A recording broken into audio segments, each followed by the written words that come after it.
Hello and welcome to the latest episode of the Undisciplined podcast. It's been a while. I did not forget. I haven't abandoned this podcast. And I'm back. And I'm back in style with an interview with Professor Chris Thornhill from the University of Birmingham. Chris is a researcher of sociology of law, comparative constitutional law, and legal theory.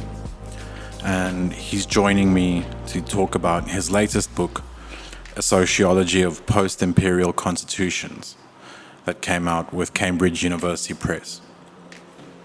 A link to the book is available in the episode description.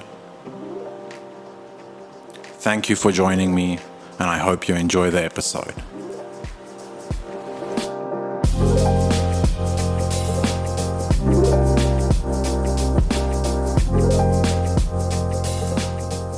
So, Professor Thornhill, thank you very much for agreeing to speak to me about your book, and it's a fascinating work, and I have many questions.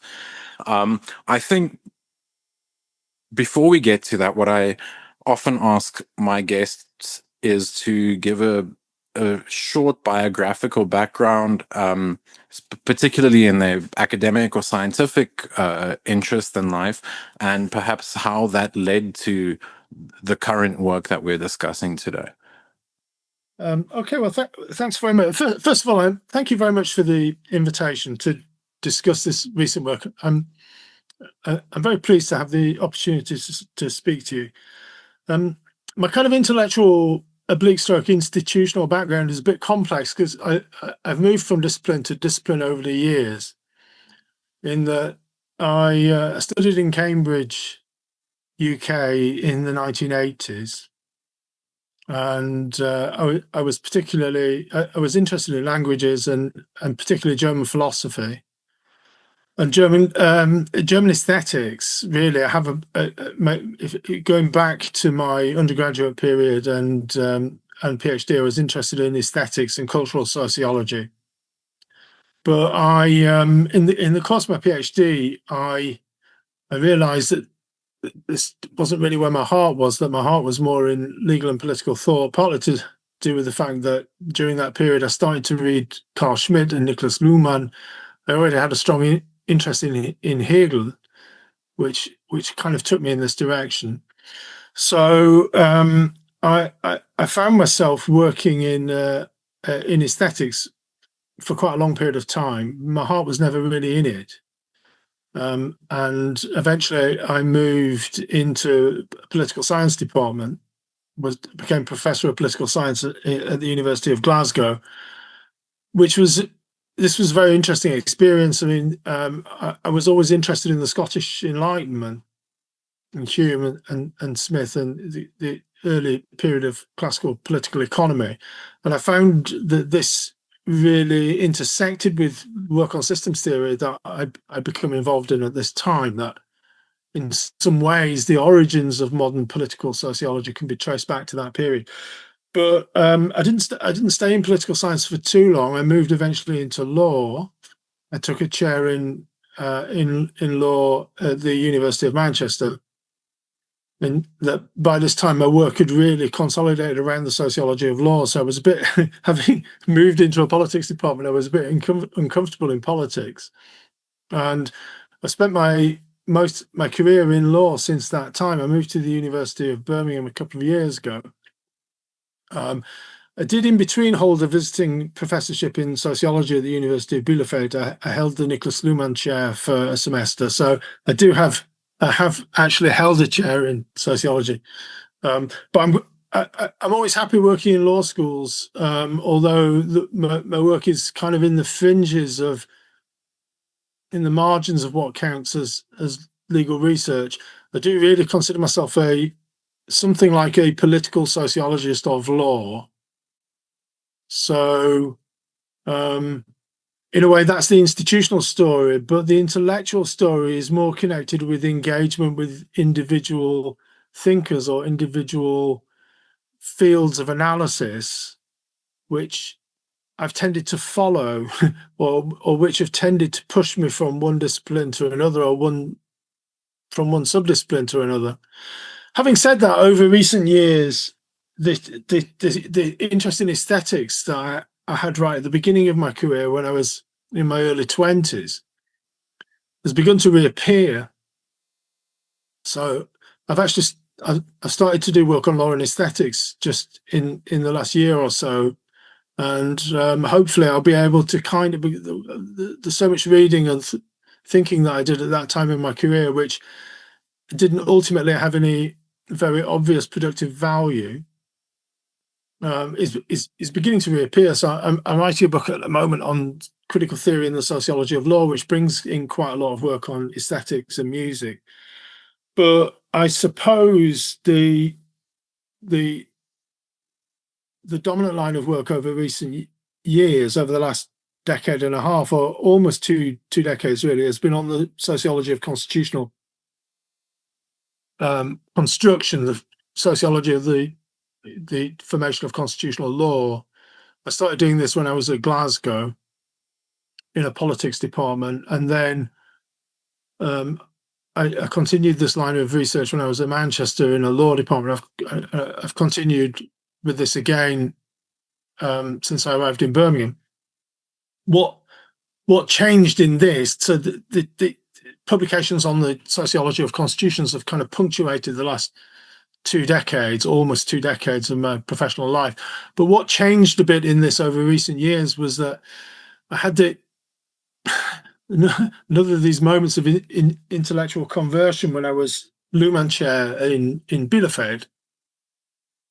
And the Bielefeld has absolutely fantastic, University of Bielefeld has an absolutely fantastic library. So I had a bit of time on my hands, so I could read quite freely when I was there. And I developed an insight, and this acquired quite seismic importance. Sorry, it sounds a bit self-glamorizing, but in my own intellectual development, in that I began to think about ways in which basic constructions of constitutional law are connected with the military. This was a rather strange experience because I'd never really seen this coming. But then when I went back to my office in Manchester, I saw that almost about every third or fourth book on my bookshelf was in one way or another around the military. So I suppose that this was a convergence of intellectual interest, which was always about to happen, but it was just the fact that I had a bit of time on my hands when I was in Bielefeld that stimulated this. And from that time on, this was 2018. From that time on, I've been writing about constitutional law and security, or particularly what I call security law and security conjunctures. And I'm going to continue doing this now. I mean, I have just moved into or returned to research on aesthetics for a short period of time, but I'm going to go back to working on constitutional law and security in the near future. And this, I think, this may connect with your own interests. What one reason for this was obvious for obvious reasons. When I was Luhmann Chair in Bielefeld, I was thinking a lot about Luhmann, and I had to give the Luhmann lecture, which, you know, this was a great honor for me to. I liked being at Bielefeld; it was very interesting. But I started asking myself the question: why is in Luhmann's theory of social systems, why is there no military system? And the lecture that I gave, the Luhmann address, was a bit about the absence of a military system in Luhmann's theory. But I don't really write so much about systems theory anymore, but people approach me occasionally to contribute to volumes on Luhmann. And now I tend to write about the absence of the military system, what implications this has for systems theory as a construction of modern society, and particularly what this means for the theory of functional differentiation. So, sorry, it's a bit of a long-winded answer to your question, but that I suppose what I'm saying is that there are two biographical profiles. One is to do with institutions, and one is to do with kind of following particular intellectual intuitions. Yeah, no, that's wonderful, and I think also that we kind of see this question about the absence of the military in systems theory also being picked up. I believe we have a mutual friend in Gorm Harster who's also Yeah, quite interested in this question. yeah. But Now, Gorm has written this very nice book on the military in Danish, and I don't read Danish particularly well, but I did manage to understand about 60% of it from German, and this is a very interesting book. And other people have kind of chipped in around this debate. I'm not claiming that this is an absolutely 100% original insight, but it is nonetheless it seems to me that it is a fundamental gap in systems theoretical research. And also, I suppose what the question that I raised with regard to systems theory and the military is about the implications of the absence of the military system for functional differentiation, in that it became clear to me, but conducting empirical and historical research on this, that if we begin to think about the military as a social system, this raises a very, very, or it throws very unsettling light on the kind of historical structure, the historical sequencing of Luhmann's argument about functional differentiation, in that his argument about the collapse of the estate system in the 18th century being driven by a process of functional differentiation. One way or another, this is kind of taken over by Habermas as well. And it's Habermas's theory of functional differentiation it obviously doesn't go quite as far as Luhmann's, but it does have implications for his understanding of the public sphere, which one way or another results from a process of functional differentiation linked to a process of secularization. And I think if one engages very closely with military processes around this time, then both these theories start to collapse. It's not to say that we need to abandon every single aspect of them, but it does. I mean, Habermas doesn't. The silence about the military in Habermas is just as deafening as the silence about the military in Luhmann. I mean, how Habermas can begin to set out a theory of the public sphere without taking into account that the development of public spheres was linked to military processes and pressures, particularly around fiscal systems. This seems to me to be very difficult to explain. do you think that can be partially explained by that generation of German thinkers? It's interesting, isn't it? I mean, it's difficult for me to say. I mean, it's a bit too biographical, really, for me to speculate on this. But I suppose this is true. Yeah, I suppose this is true, that in very different ways, Habermas and Luhmann, and even Koselleck in a different way, they're writing critical sociological accounts of the structure of modern society. In the case of Habermas, obviously in a way which is quite normatively laden. In the case of Luhmann, in a way, in a form whose normative implications are less manifest. But both of them understand, let's say, liberating potentials in society as being separate from violence.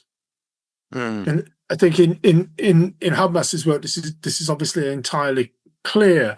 But the actual nature of violence, they never really specify. Whereas for us now, looking back across modern European history, well, we would say, well, by far the most destructive form of violence is military violence. I guess that this is true, that Luhmann probably specifically didn't want to write about the military as the social system. It's strange, other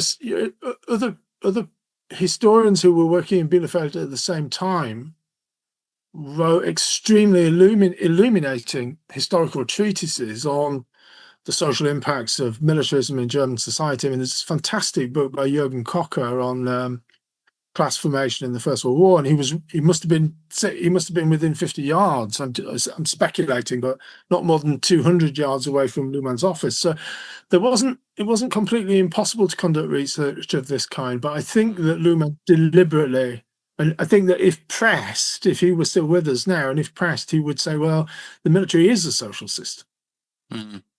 But it's just one that he didn't wish to engage with. I imagine this is speculative, but there is this blind spot about militarism in both Luhmann and Habermas in a way that is very illuminating. How Habermas can begin to explain the development of a public sphere and the rise of citizenship, democratic citizenship, as a process that isn't articulated with military forces. I don't know. I've been in touch with Hauke Brunkhorst about these things, these questions over recent years. Hauke is, I would say, a very important historical sociologist from a Habermasian background, and I think that he and I have our views have converged a little bit. I mean, he's published a couple of things recently about critical theory in the military, and I think that our views have converged a bit around. I hope this isn't incorrect. I think this is the case. Gorm Hastis knows Hauke Brunkhorst well as well. Yeah. Well, I would it's like a slightly long-winded answer to the question. No, not at all. I just I would like to bring this to your book. So in your latest book that I want to discuss today, titled "A Sociology of Post-Imperial Constitutions," you very much bring this question of the military in conversation with the topic of constitutionalism. So perhaps, and I think you make, and I mean this as a compliment, you make a few counterintuitive claims in this book.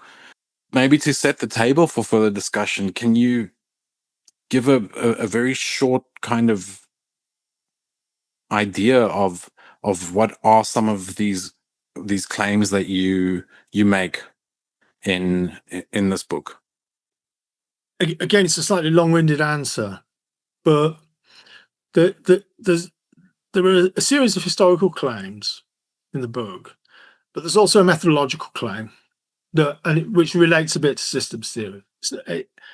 Some of the other things I wrote in the past are more closely connected to systems theory. This one isn't, but I think intuitively you've sensed that there's still a conversation with systems theory in the background to the book. But the first argument is a historical argument that really, up until now, there have been 5 waves of constitution making. So, and we can identify constitutions as doing different things, but essentially I'm taking quite a basic definition of a constitution being a document which separates powers within the state. It allocates certain rights of citizenship to members of society, and it enunciates, a constitution enunciates a logic of political inclusion. Now, I don't mean by that it creates a democracy. I think one thing that I write in the book, I think I've written a few times in other contexts, is really democracy. It hardly. If we take a contemporary definition of democracy as a political system based in complete enfranchisement of men and women, it hardly existed until 1945. So I'm not saying that. I mean, a couple of exceptions, but I would say that it is fundamental to a constitution that it enunciates a logic of political inclusion, and constitutions, when they are not forcibly abrogated, they tend to include more people within the system of citizenship rights. They tend to allow more and more people to vote as they take effect within society. But my argument is that we can really see 5 waves of constitution making. There's a period, what I call the revolutionary period, which runs from the former British colonies in the North Atlantic, from the 1770s through the French Revolution, obviously the federal constitution in the US, and would include some of the independence constitutions in South America as well, and the 1812 constitution in Spain. This is like the big explosion of constitution making. And then after the Congress of Vienna, constitutions kind of disappear. I mean, some survive, and there are some new constitutions, but not many. And it's only really in the longer wake of 1848 that we see a second wave of constitution making. And here again, 1848 was a constitutional revolution, but it didn't create many constitutions that actually remained in force. It did in Savoy and in Denmark, to a lesser degree in Prussia. So the period around 1848 did create some constitutions, but not very democratic, and many constitutions created at this time were suspended quickly. It's really, if we want to look at the second wave of constitution making, it's really the 1860s and the 1870s, or the period, I would say, that includes the unification of Italy, the unification of Germany, the foundation of the Third Republic in France, and also the increasing constitutionalization of the Ottoman Empire and post-Ottoman states that takes place around this time. And we find parallel processes in South America as well. And there's a new constitution in Colombia and a new constitution in Brazil in this longer period going into the early 1890s in the case of Brazil. And there's a third wave of constitution making around the end of the First World War. And this is the period where constitutionalism and democracy very clearly begin to flow together. From this point, a number of constitutions are created which we would now recognize as democratic, in that they basically give the vote to all men and all women. They establish competitive elections. Now, this isn't universal, but this becomes a dominant, or at least a guiding model of political organization at this time. Obviously, very few of the constitutions created at this time actually survived. Virtually all of them, one way or another, were overthrown by authoritarian political movements. They were suspended by military coups, or in some cases, they were simply bypassed one way or another, particularly after 1929. There's another wave of constitution making after 1945, and then there's a fifth wave of constitution making that it's only at this point that constitutional law, norm construction becomes a global political model, which is with the end of the military regimes in South America, starting in the late 1970s, but really, it's really Argentina and Brazil and Chile that establish constitutional law as a dominant form of legal structure in South America.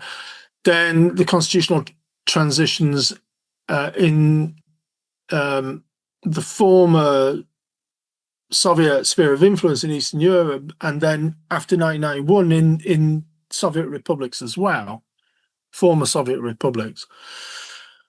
And my argument is that really all constitution making is determined by the international security conjuncture at the moment when these different waves take place. The fifth wave is a bit different from the others in that at this time, this is the first time in modern history. So look, particularly focusing on the 1980s in South America and the 1990s in Eastern Europe and the former Soviet Union. It's the first time that a number of constitutions are created without a war.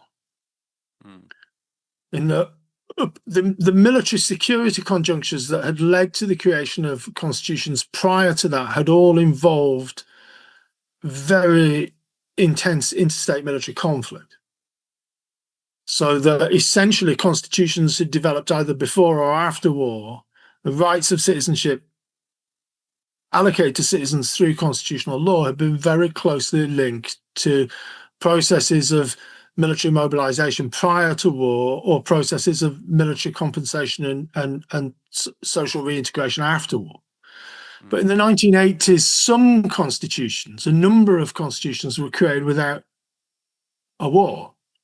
Now, of course, this was not universal. There were terrible military conflicts in the former Yugoslavia, and there was lower, as you know, the lower level military mobilization in other parts of Africa as well, and there was a civil war in Colombia. So I'm not in any way diminishing the importance of warfare in this, but the fact remains that a number of societies obtained constitutional systems of a very democratic nature without bloodshed. The example of Poland is very illuminating here, which had been through constitutional transitions or attempted constitutional transitions previously, very often with extremely heavy loss of life. But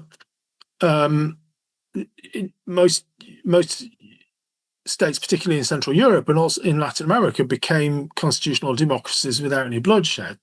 My argument here becomes a bit dialectical in that I argue that essentially constitutional law is created by military pressures, but it depends, and this is where the conversation with Luhmann comes in, it depends on a structural differentiation between constitutional law and the military forces that brought it into being.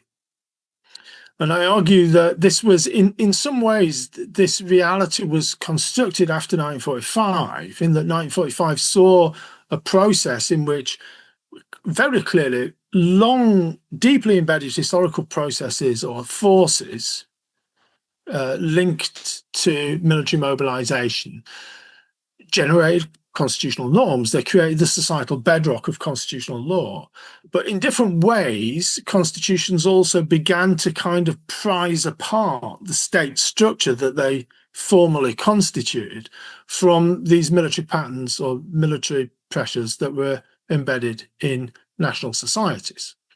So you can't. There is a process of functional differentiation that underlies the development of constitutional law as democratic constitutional law, but this took place in a way that systems theorists don't really recognise. In that the really key moment of differentiation in this process was the differentiation of the legal or the political system from the military system. And I argue this had two dimensions. That this depended partly on the establishment of a system of international law, which was used to pacify interstate relations, but it was also used to pacify domestic societies, and it depended on the creation of welfare states. In that welfare states were created after 1945. Generally, some of them had deeper historical roots, but really it was only after 1945 that welfare institutions became part of the grammar of constitutional law. And then really the book finishes by at least implying, well, now this fifth wave is coming to an end, that we're in this fifth wave of constitutionalism has begun to generate new forms of militarization, and that states are now have started to, as it were, identify in new ways the military functions of constitutional law, and they've started to switch constitutional legitimation away from this differentiated form that developed after and in the longer wake of 1945, back to forms of military citizenship. And this process of this kind of semi-Lumanian process of differentiation has become unstitched.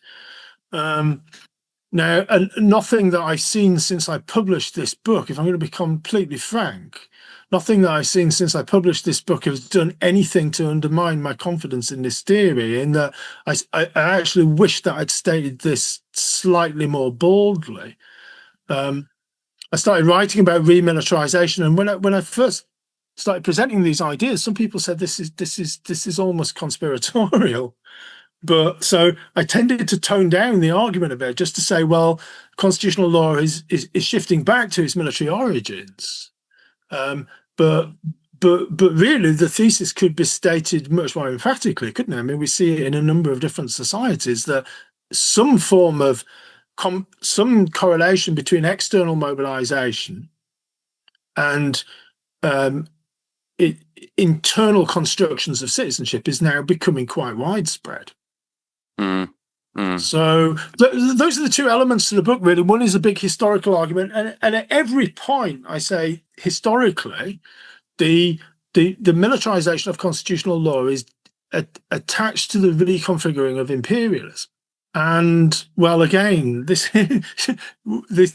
argument could be really stated a bit more emphatically, couldn't it? But obviously, you have to finish a book at a certain point in time, and it's almost 2 years ago that I started writing the book now. But I think one could say that evidence that has appeared since the book was written and published has tended to corroborate the argument in the book rather than the opposite. I have a very short question, but just something that I was curious about was in the title and throughout the text of the book, you use the term post-imperial. And I was just wondering, is there a particular reason that I'm missing why you opted for that word rather than perhaps post-colonial? Yeah, thank you very much. I mean, I gave a lot of thought to this during the writing of the book and the planning of it. And I guess there are two reasons for this. One is that most constitutions began in empires. And my argument is that in many cases, constitutions, they began through the restructuring of empires. And in most cases, certainly well into the 20th century, they instilled imperial patterns of behavior into states. So even when constitutions were created in societies that were one way or another in the process of decolonization, they replicated forms of behavior that had originally been characteristic of empires. So that's one substantive claim. Now, we find exceptions to this, obviously, but they tend to be quite recent. And there's a kind of classical argument. It goes back to the foundation period in the USA that constitutional law is about the separation of political institutions and political systems from non-mandated colonial rule. And obviously this argument doesn't figure in the French Revolution to anything like the same degree, but the French Revolution nonetheless provided a very important foundation for these arguments in different societies. But my argument is always, well, this isn't really what happened.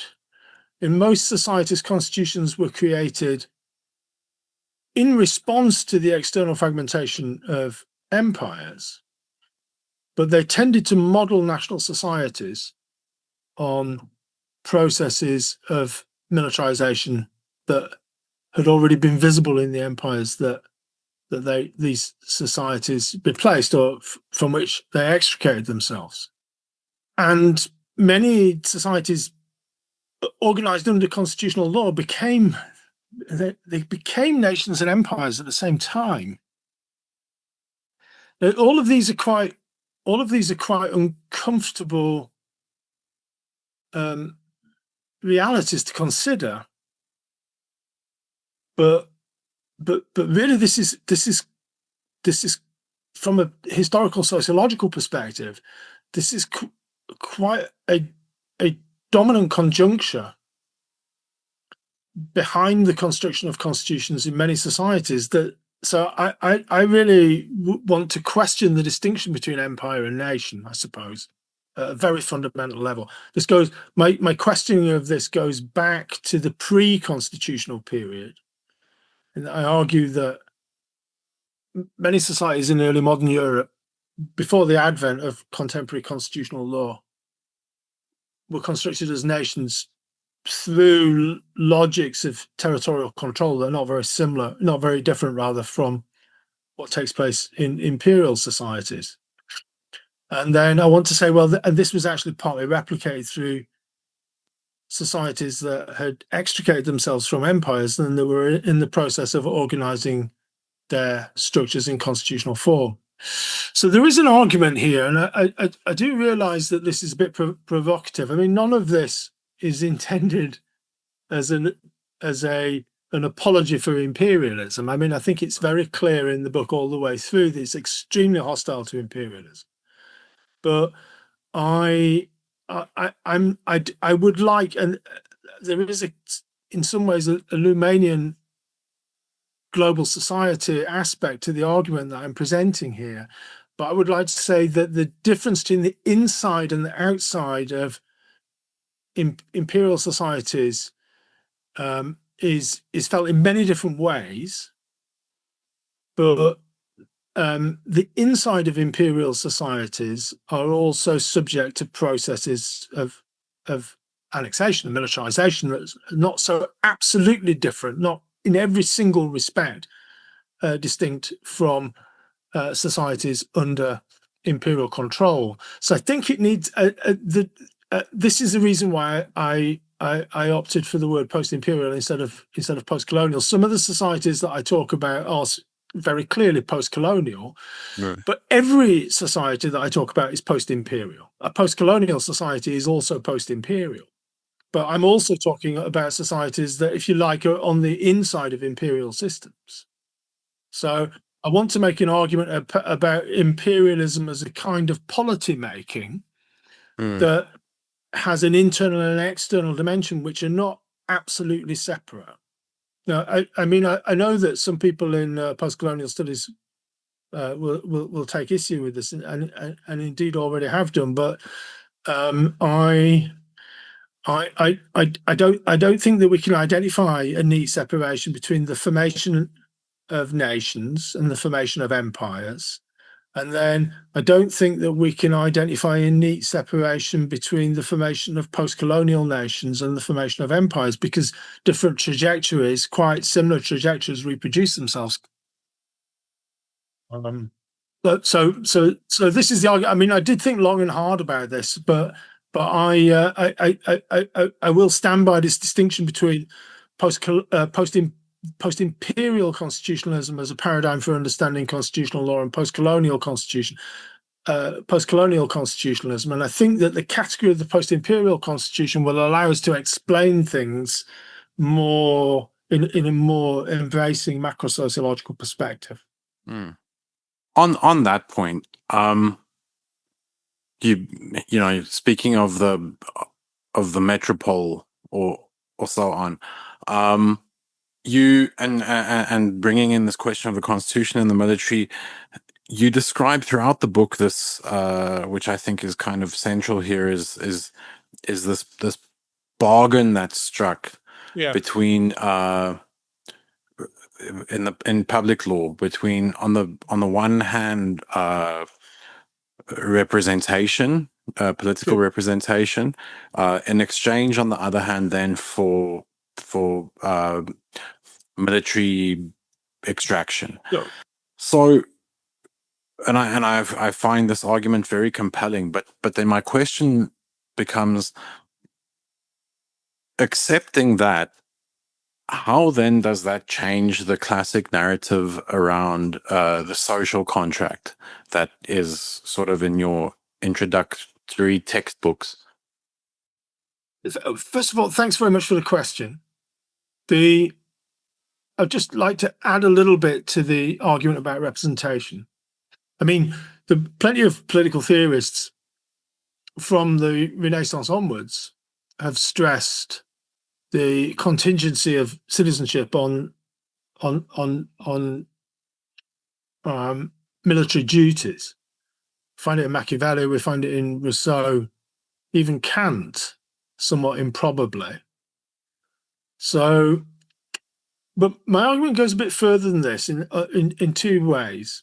Firstly, I argue that it's not only political representation that depends on the integration of subjects in society into the military system. Other rights are contingent on this process as well. So it would include procedural rights, the development of administrative law, which really began before the development of constitutional law. This is already very closely linked to processes of social militarization. And then I would include the development of social rights as well, which are clearly part of this complex system of kind of bilateral negotiation, really, between emerging states and people in society subject to their power. First of all, with regard to the social contract, I say this a few times in the book, that actually most people didn't want to be citizens. It's not really a voluntary process. They didn't have a lot of choice. Given that these pressures were being brought to bear on them, they negotiated as best they could. But it's not. I really want to. And I talk quite at different points in the book about desertion as a phenomenon that, quite frankly, in many instances, now you can find this at different points. You find it during the French Revolution. You find it during the kind of structural intensification of the Ottoman Empire. You find this repeatedly through Polish history, through Russian history, that the state of citizenship was, for many people, inherently undesirable. So the notion of a social contract doesn't really allow us to articulate the dynamics that are inherent in this. In the one point that I make about the first rise of modern constitutions is essentially modern constitutions in many parts of Europe just moved people from one system of coercive labour into another system of coercive labour, just took them out of serfdom and put them into the army. So that clearly goes against any notion of the social contract as a kind of rational, either as a rational or voluntaristic construction. But then one point that I make, and I really want, particularly in light of what's happening at the moment, I also argue in the book that when we talk about constitutional law, we need to think about an interaction between the international or the externally directed strategies of government and internal processes of militarization, in that almost invariably the construction of constitutional law developed as a response to external pressures, but it militarized societies internally as well. So virtually every society that embarked on a process of constitutional construction entered at least one period of civil war. It's very difficult to accommodate this kind of bipartite, bifocal understanding of constitutions into a concept of the social contract. My argument really is that rather than a constitution marking a moment of consensual pacification around which government can be structured, it typically does the opposite. It typically cements national sovereignty in a form which at that particular moment in time is adequate, or at least articulated with the international security environment of the state in question. But at the same time, it presses people into roles which A, are often quite unpopular, and B, bring to articulation conflicts between groups within national societies that very often have a military dimension as well. So I think in a way, there are early theories of the social contract that clearly do look at the military construction of citizenship, but I think that I'm saying something quite different about this, that the constitutional law actually engenders processes of quite endemic militarization within national societies that typically constitutional law on its own can't actually resolve. So it unleashes contradictions, or it unleashes conflicts within society that constitutional law itself can't settle. What is a pertinent example, perhaps, of that? Well, since the first advent of constitutional law, go back to the late 18th century, there are very few constitutionally organized societies that didn't experience at least one civil war about the terms of citizenship. Now, the only ones that, and many societies experience repeated civil war over the terms of citizenship, or forms of regime that were so authoritarian as to be effectively a form of solidified civil war. So in a way, the question that I would kind of come back with a question, which is, well, show me societies that haven't experienced civil war about the terms of constitutional integration since the late 18th century. There are almost none. The only one really, I mean, Brazil probably, Brazil was created as a constitutional polity in the 1820s, and Brazil has been remarkably unviolent, at least in political terms. But there are pretty good reasons for this. I mean, it still experienced periods of civil conflict and extreme authoritarianism, but it has very low death count on the path to democracy. The other one, obviously the big outlier in all of this is Britain, and that Britain embarked on a process of democratic transformation in the 1830s.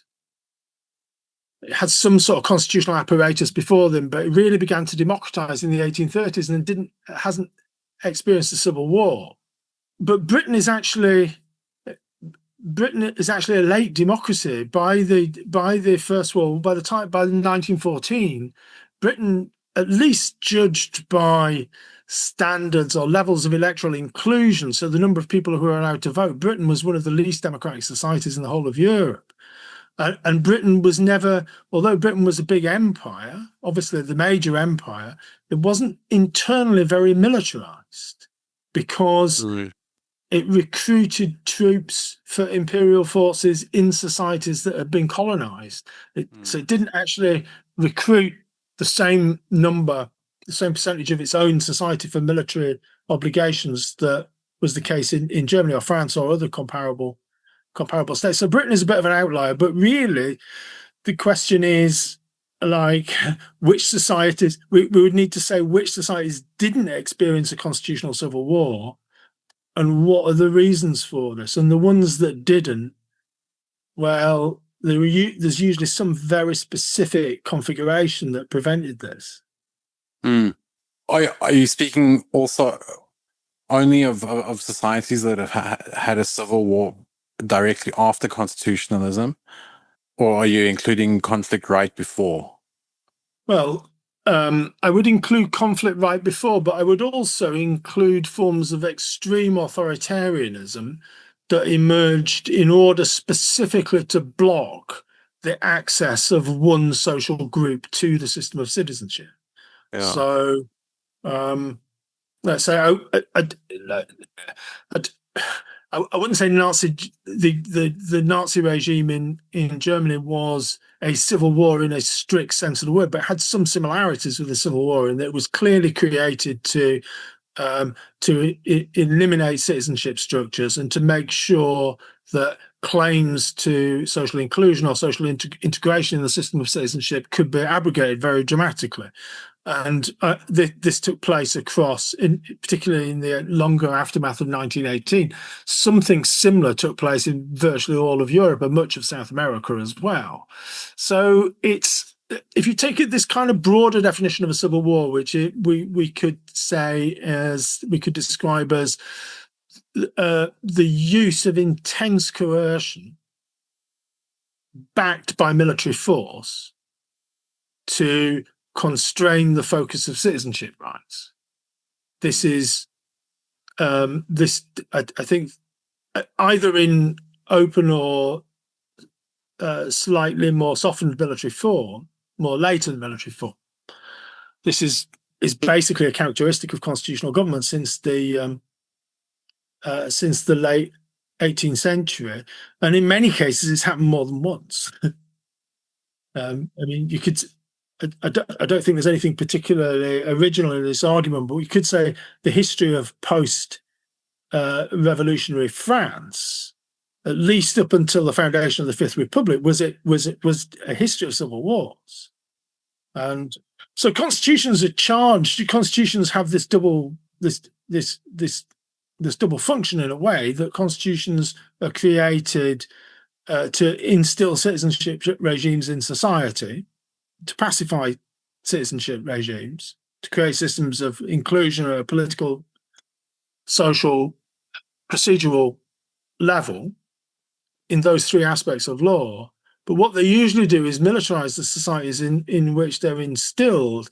And I'm trying to say all the way through this book that international conflict, and it goes back to your question about why post-imperial and not post-colonial, I'm trying to say that the internal and the external operations, functions of constitutional organized states are always very closely connected with each other.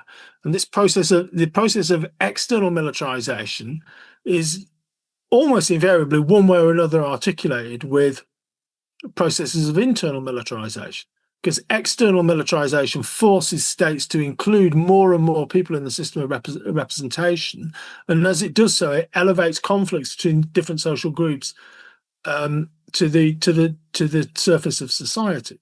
And then I try and say, well, obviously after 1945, this cycle became weaker. So this, when I talk a bit about the war law nexus in the book, and I say that this cycle of articulation between international and national conflict became a bit weaker after 1945. The reason for this is pretty clear, isn't it? It's because most democracies at this time, it's only after the 1980s that constitutional democracies began to develop without welfare states. I mean, again, the USA is a bit of an outlier here, but it's not really accurate to say that the USA didn't have a welfare state after 1945. It just wasn't a very strong one. I was going to try and bowl you a difficult one by asking where would you place South Africa in this scheme, since we haven't had anything, of course, social tension, but nothing on the scale of a civil war in 30 years of constitutionalism. But okay, of course, the years prior to that were marked by something akin to a civil war. Well, yeah, some people, depending on who you ask, would say it was. So this is how, I mean, I'm always rather reluctant to disagree with people when they talk about their own society, because there are kind of there's an informal expertise that one acquires in analyzing one's own society. But this is very much how I would see South Africa. I would say that there already was a move towards constitutional law in South Africa. Didn't start in the 1990s. There was already a move towards constitutional inclusion, but it was a form of constitutional system that had at least some convergence with the Civil War constitutional system, at least following the categories that I'm using. But really, I think that if one takes this broad definition, I mean, most civil wars come to an end quite quickly, and they end with an extremely authoritarian regime. But some states get to that authoritarian regime without an actual civil war, or through the deployment of military force in ways that just fall short of civil war. So, but if one takes this broad category, then it's very difficult to find societies that haven't been through periods of, let's say, extremely coercive exclusion, extremely coercive constraining of the category of the citizen, either on class or ethnic grounds, backed by military force. So some sort of, if you like, a slow, what I'd call a solidified civil war. Or a civil war in which one side has won. Yeah. Well, okay. So, but then you also speak, as you just mentioned,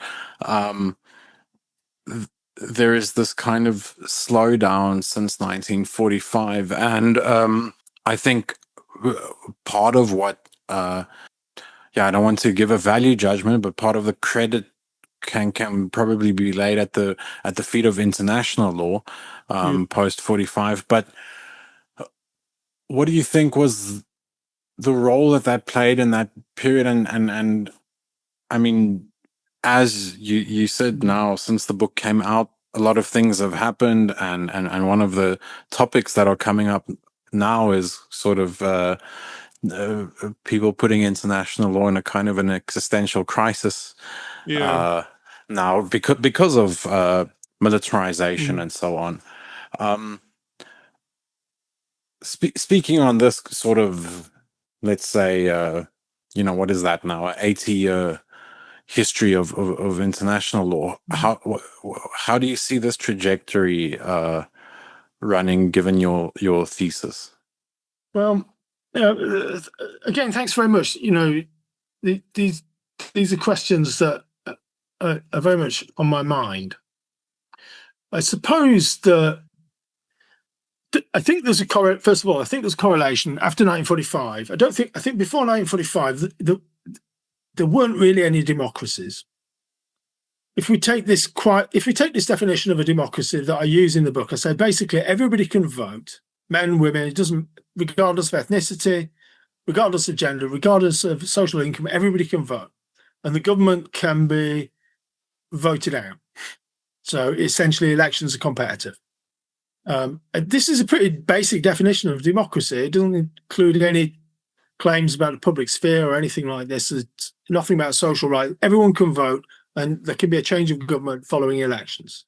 If we take that definition, then constitutional democracy in this form, it didn't really exist until 1945. Probably it existed in New Zealand, and it existed in Sweden, and arguably with some question marks also in Ireland.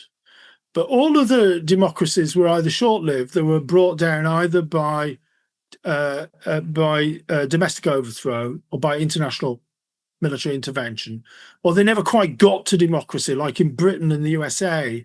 Britain and the USA were kind of partial democracies up until after 1945. On my definition, the USA became a democracy in 1964, 1965, with the Civil Rights Act and the Voting Rights Act, and Britain became a democracy in 1950 with the Fourth Representation of the People Act, which got rid of plural voting. France became a democracy in 1945, 1946 with the enfranchisement of women.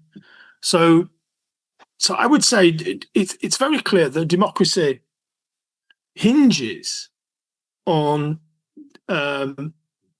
it's not just a coincidence that it coincided with the development of international law, and very few constitutions were created after 1945 that specifically sanctioned the exclusion of some social groups. At the same time, international law began to have these domestic implications, which it never really had before. I mean, human rights law didn't really exist, at least in very consolidated form, until this time. And the sort of welfare revolution of this period as well is also indirectly tied to international law. There's a very strong presumption in social rights coming out of the a number of different conventions and documents in international law.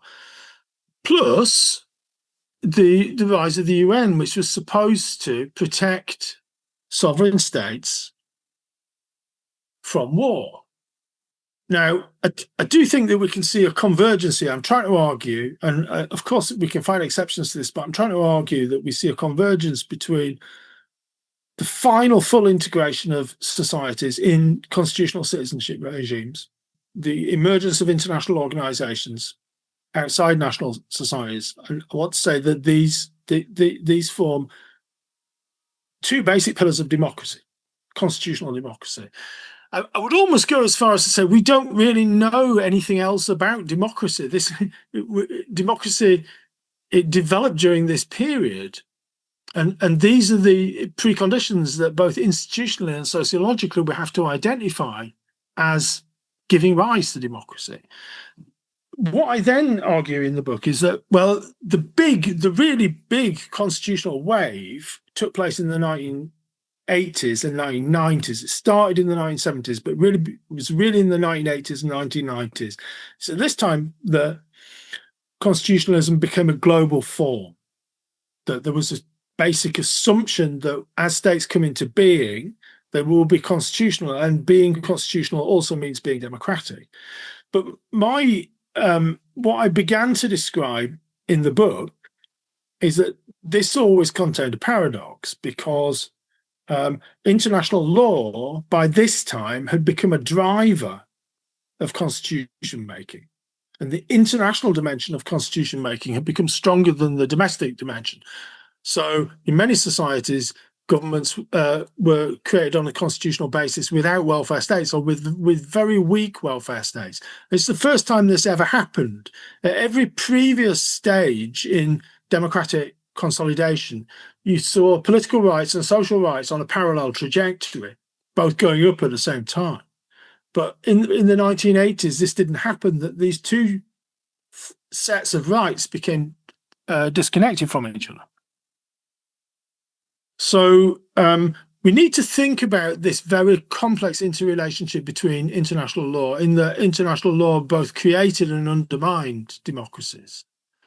But then what we can see now, I would say, is that both the preconditions of democratic constitutionalism have become weak. That both the international precondition and the domestic economic precondition of constitutional democracy have become weak, and states have this cycle of articulation that I described between the international security environment of a state and its behavior towards its own citizens has begun to rearticulate itself very clearly. So that as states behave more aggressively in the international security environment, they also adopt more militarizing strategies for dealing with their own citizens.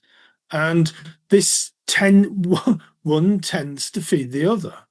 Now I do talk a bit about the USA towards the end of the book, but I hadn't anticipated that the thesis would be so startlingly corroborated as it has been in the very recent past. But one can see a very clear reemergence of this articulation. So that I would say now that we need to think about a sixth wave of constitutionalism. We need to, which is just taking shape, and it's taking shape in different parts of the globe for different reasons. But the reemergence of security, owing to the increasing, I mean, it started with it's not just under Trump. I mean, the first really big assault on the international order, which began to remilitarize domestic constitutions, was the Iraq War. But I mean, I see this as a big caesura in post-Cold War constitution making. That it clearly discredited foundations on which democratic systems have been built. But this has got worse over recent years. It's not just Trump. I mean, it's been a characteristic in different ways of most presidents since the 1990s in the USA. You can see the basic point that I'm making is that in some ways, the international dimension of constitutional law and the national dimension of constitutional law were both pacified over a long period of time, starting after 1945. But both these pillars of constitutional law have become militarized. And the militarization of these two pillars of constitutional law is very closely connected. They're not independent processes. It works in different ways in different societies. I mean, I've been doing a lot of work on constitutional reform in Central Asia recently, which is one of the most precarious security environments in the world. And security pressures are very clearly shaping the formation of constitutional norms, but not necessarily in a way that makes constitutions less democratic. It's more like we can identify a process which is a bit more like what you could see in the 19th century in other post-colonial states, where citizenship is actually being expanded because the government is so alarmed by the increasing lawlessness in the international environment. So this is almost like a new research agenda. We need to track constitutional trajectories in the new security environment. But I would say we now see a sixth wave of constitutionalism where military pressures and some form of reconfiguring of imperialism are again gaining traction within domestic constitutional law.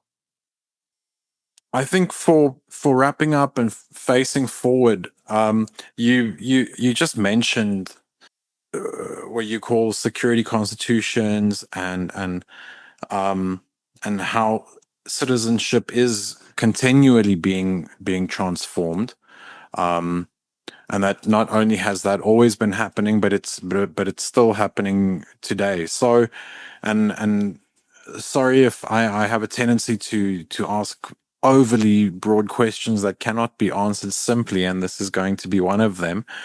But given your framework, how do you think, perhaps we cannot speak in the long term, but at least in the shorter term or medium term, what does your model tell us about how we can see how things like emergency powers, policing, citizenship itself, and perhaps a bit more generally this nexus between law and war, how is that going to develop in this sixth wave?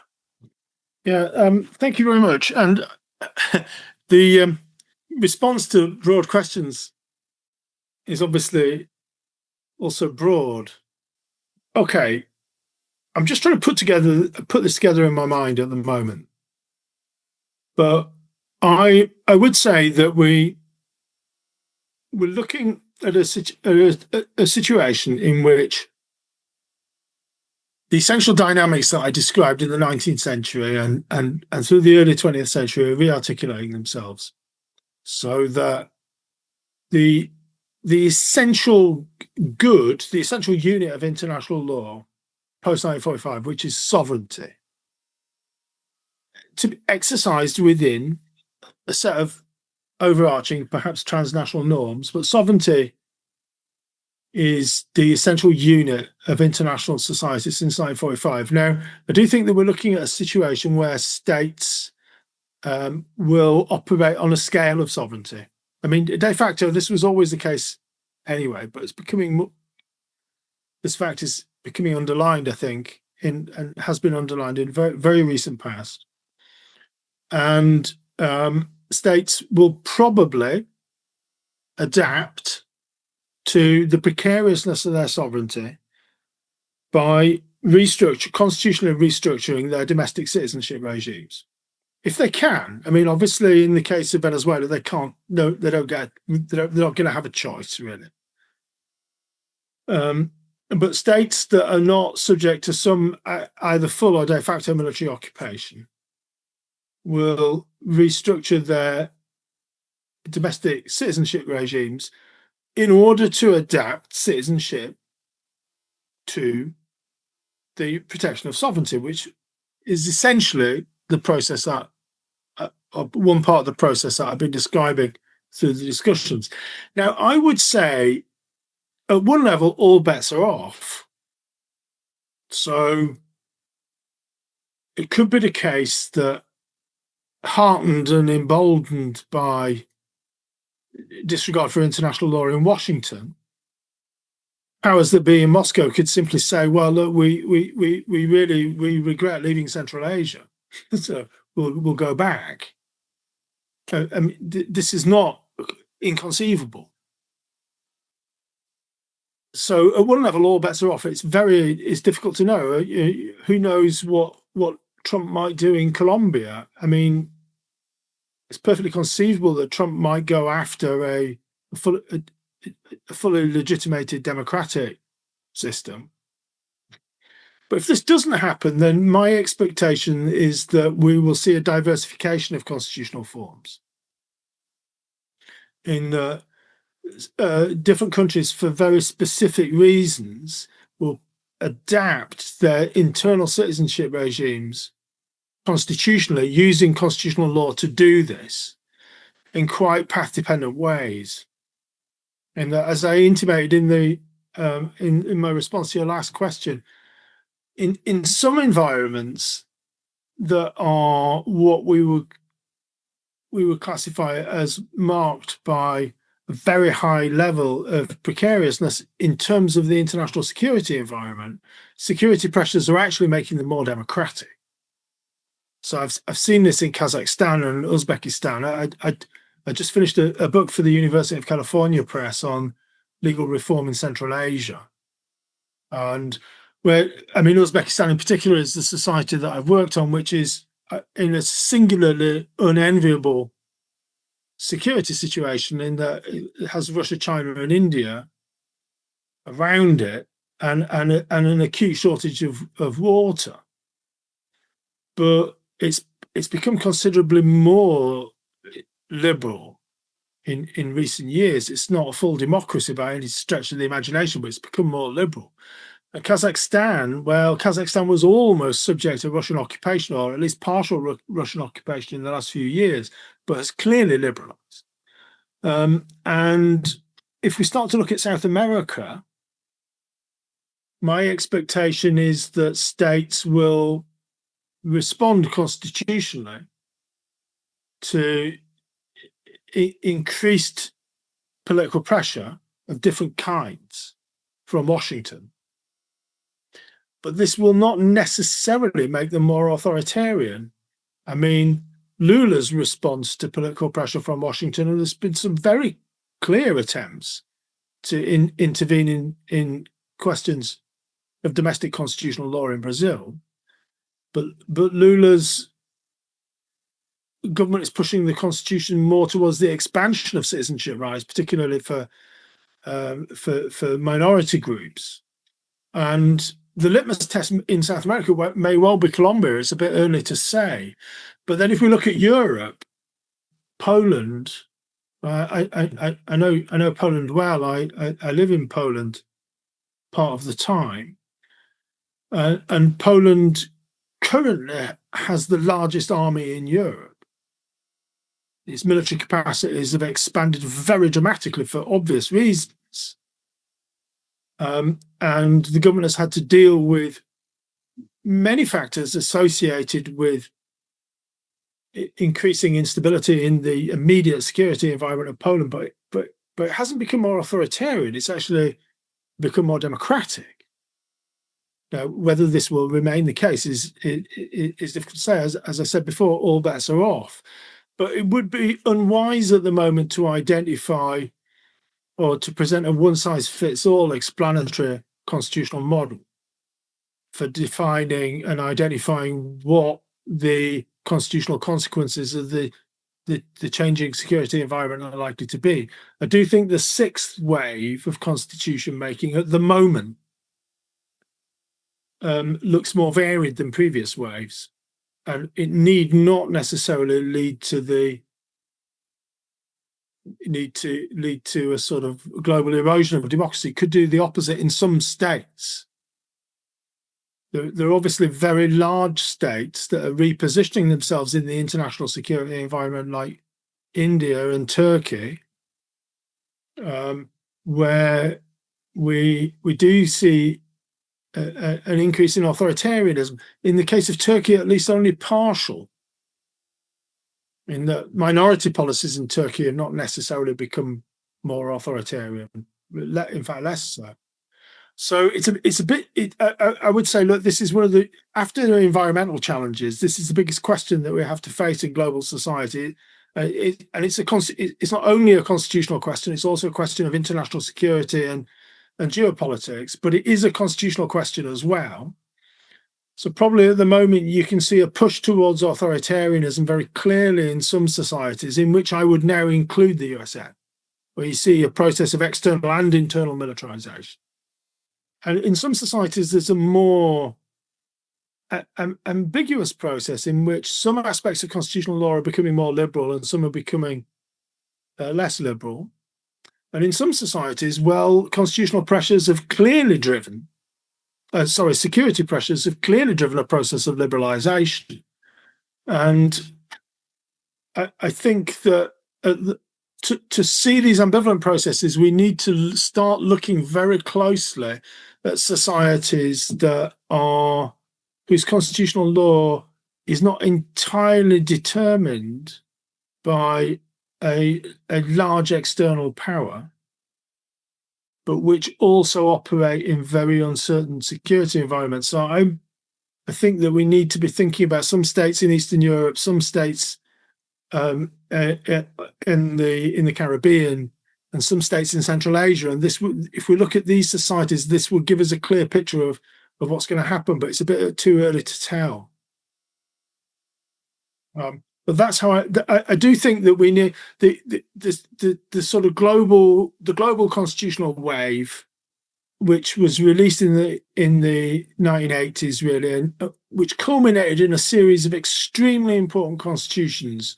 So probably first of all Brazil, and then Colombia, South Africa, Kenya, Bolivia, a whole and constitutions in Poland and other parts of Eastern Europe. That's finished now. The preconditions for that constitutional wave are gone, but the security architecture which determines the new constitutional wave is not yet entirely clear. But I've been looking at constitutions in different regions that are affected by this, and I see a series of quite divergent tendencies, but all different from the post-1980s wave of constitutionalism, and all clearly defined by security pressures.